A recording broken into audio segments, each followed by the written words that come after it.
Salve o canal Futebolaço, eu sou o Dieguinho. Bom, galera, tá entrando no ar o nosso segundo girão de notícias do dia. Como sempre, recheado de informações. Peço desculpa aí não estar vestido a caráter, porque eu tô chegando agora aqui para gravar o Futebolaço Podcast. Mas o importante para vocês aí são as informações, beleza? E nós temos novidades importantes. O Vasco está próximo de anunciar a contratação do atacante João Diogo da Caldense. Ele é um dos artilheiros do Campeonato Mineiro. Eu vou trazer para vocês mais detalhes à frente. Infelizmente, um episódio lamentável no clássico entre Vasco e Flamengo. Uma das lanchonetes lá no Engenhão foi assaltado logo após o término da partida. E também, uma pessoa muito importante da 777 Partners deu uma entrevista e eles explicaram os motivos pelos quais eles escolheram o Vasco da Gama para poder estar fazendo esse investimento. E também, Marlon Gomes e Andrei Santos foram convocados para a Seleção Brasileira Sub-20. Curiosamente, Seleção Brasileira Sub-20, essa que é comandada agora pelo nosso ex-treinador Ramon Menezes. Eu vou chamar a vinheta e após a vinheta eu trago para vocês essas e outras informações. E olha, o dinheiro da 77 Partners também, os 70 milhões que caiu, já está fazendo com que o Vasco adiante bastante coisa.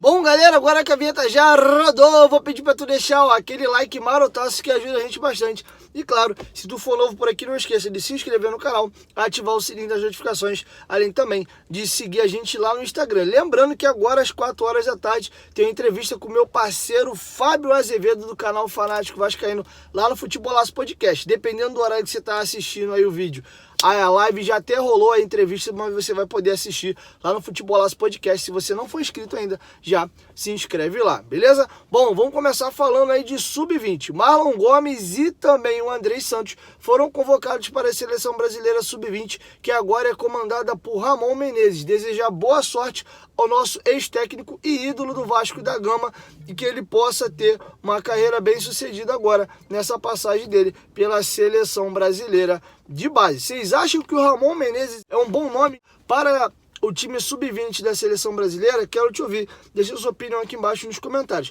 Lembrando que essas convocações são sempre importantes para poder estar valorizando nossos jogadores e eles ganham ainda mais valor de mercado para uma negociação futura. Lembrando que Andrei Santos já é cobiçado por gigantes europeus. O principal clube europeu grande que está interessado na contratação dele, monitora muito de perto, é o Barcelona da Espanha. Beleza? Bom, informação agora sobre reforço. Informação apurada pelos companheiros do Papo na Colina. O Vasco está próximo de contratar o atacante João Diogo. É isso mesmo, um atacante de beirada, ponta direito rápido. Ele é um dos artilheiros do Campeonato Mineiro, ao lado do Hulk, também do Edu. Lembra do Edu, que é vascaíno, jogou pelo Brusque na temporada passada, e de mais um outro jogador lá do Atlético. Ele tem 5 gols marcados e 2 assistências. Segundo apurou os companheiros do Papo na Colina, a negociação está muito adiantada. O Vasco tem concorrência ali da Chapecoense e também do Guarani, mas as tratativas com o Vasco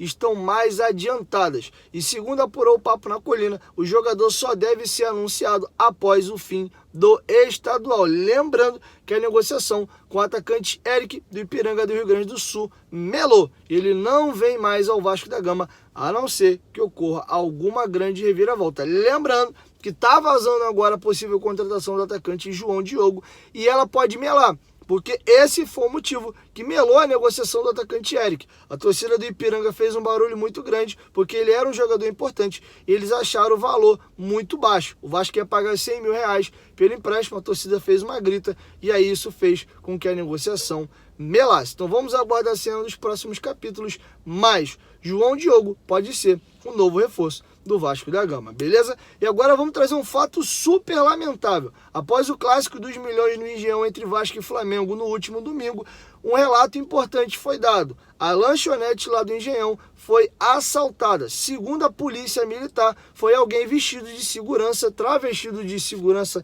se passando de segurança, foi lá e meteu na cara dura um revólver lá e assaltou uma das lanchonetes. Logo assim, quando as luzes já estavam apagando. As outras lanchonetes perceberam o movimento, fecharam rápido seus estabelecimentos. Graças a Deus também, né? Pelo menos uma única lanchonete foi assaltada. O estrago poderia ter sido muito maior. Beleza? E agora duas situações importantes. Eu vou deixar com vocês aí um trecho da entrevista que o Juan Arciniegas, que é um diretor da 777 Partners, deu a um veículo muito importante de fora chamado The Pitch. Ele vai dizer os motivos pelos quais a 777 Partners decidiu investir no Vasco da Gama. Confere aí. Identificamos o Vasco com um clube que tem todos os atributos que estamos procurando. Clubes que jogam em uma grande cidade, que tem uma longa história não apenas de existência, mas também de liderança e sucesso esportivo no passado. Procuramos clubes que estão muito inseridos no tecido da sociedade. E eles têm marcas importantes que são inestimáveis. O Vasco se encaixa ao nosso portfólio, porque o mercado é enorme e é um clube que achamos que pode aumentar significativamente em valor ao longo do tempo. O Vasco é um clube que tem alguns dos melhores conjuntos de talento do mundo, onde podemos explorar isso para desenvolver talentos. Bom, galera, e para finalizar, duas situações aí importantes. A grana da 777 Partners caiu no Vasco na última sexta-feira à noite, como eu já informei a vocês no canal, e desde ontem o Vasco começou a realizar pagamento de coisas em atraso, fornecedores, salários aí de funcionários, tanto CLT como também a galera que era PJ, e também o RCE, que é o Regime Centralizador de Execuções, que é o acordo que o Vasco fez aí com o governo, e ali o Vasco tem que pagar as suas dívidas. Com isso, o Vasco honrando o RCE, o Vasco fica livre aí das penhoras. Já estava atrasado e o Vasco corria o risco de ser excluído do RCE. Então, graças a Deus, o Vasco honrou o acordo feito lá com a PGFN e tá tudo aí nos seus conformes, beleza? Vamos falar agora aqui brevemente de Campeonato Carioca. A FERJ definiu aí as datas das semifinais. O Campeonato Carioca acaba nesse final de semana agora. Tem uma rodada ainda para ser disputado. O Vasco, inclusive, joga contra o Resende. Lembrando que os 4 grandes do Rio já estão classificados. Falta definir aí quem será o terceiro ou quarto colocado. Flamengo é o segundo colocado já garantido. E o Fluminense já é o campeão da Taça Guanabara. Então, dependendo de como for a rodada de final de semana aí dos jogos de Botafogo e Vasco da Gama, podem se alterar os confrontos. Lembrando que o primeiro pega o quarto. Hoje o Fluminense jogaria contra o Vasco da Gama. E o segundo pega o terceiro. O segundo colocado é o Flamengo, pegaria o Botafogo. Lembrando que o primeiro e o segundo colocado têm vantagem do empate nas semifinais. Semifinais essas que serão disputadas em 2 partidas. Exemplo, Flamengo e Fluminense, como já garantiram a vantagem, vamos supor que seja Vasco e Fluminense. Primeiro jogo o Vasco vence de 1-0, segundo jogo o Fluminense vence de 1-0. O Vasco está eliminado, porque como o Fluminense tem melhor campanha, resultados iguais, o classifica. Os 2 jogos acabaram empatados, 0-0 e 1-1, 2-2, 3-3, Fluminense avança. O Vasco, para poder avançar no confronto, independente de quem ele pegue, seja o Flamengo ou o Fluminense, ele tem que vencer um jogo e aí empatar o outro, ou ganhar os 2 jogos. Aí sim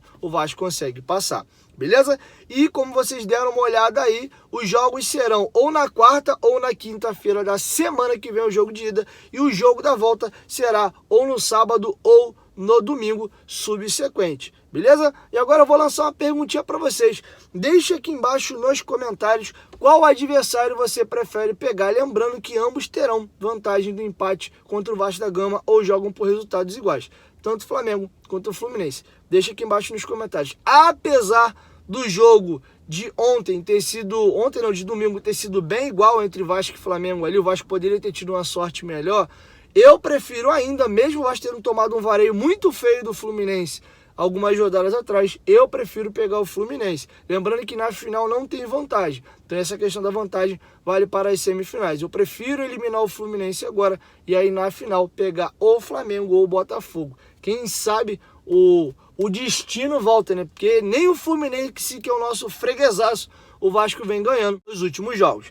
Beleza? Bom, galera, é isso. Essas eram as informações que eu tinha para trazer para vocês nesse vídeo. Peço desculpa novamente. Tô gravando dentro do carro aqui. O importante é trazer informação para você. Tem que desligar o ar aqui por causa do barulho. Já tô suando e não tô aqui a caráter. Beleza? Lembrando que, ó, daqui a pouquinho, dependendo da hora que você clicou no vídeo, em 4 horas da tarde, lá no canal Futebolaço Podcast, tá rolando a resenha entre eu e meu grande amigo Arthur, que apresenta o Futebolaço Podcast comigo, junto com meu parceiro Fábio Azevedo, que é o companheiro do dia. Já tem confirmados para a semana que vem Alex Evangelista e também Lucas Pedrosa. Então tem uma galera bem bacana colando lá no Futebolaço Podcast. Eu tô te esperando. 1, 2, 3, Futebolaço. Tamo junto, família. Qualquer momento de volta mais, tamo junto. Valeu, fui!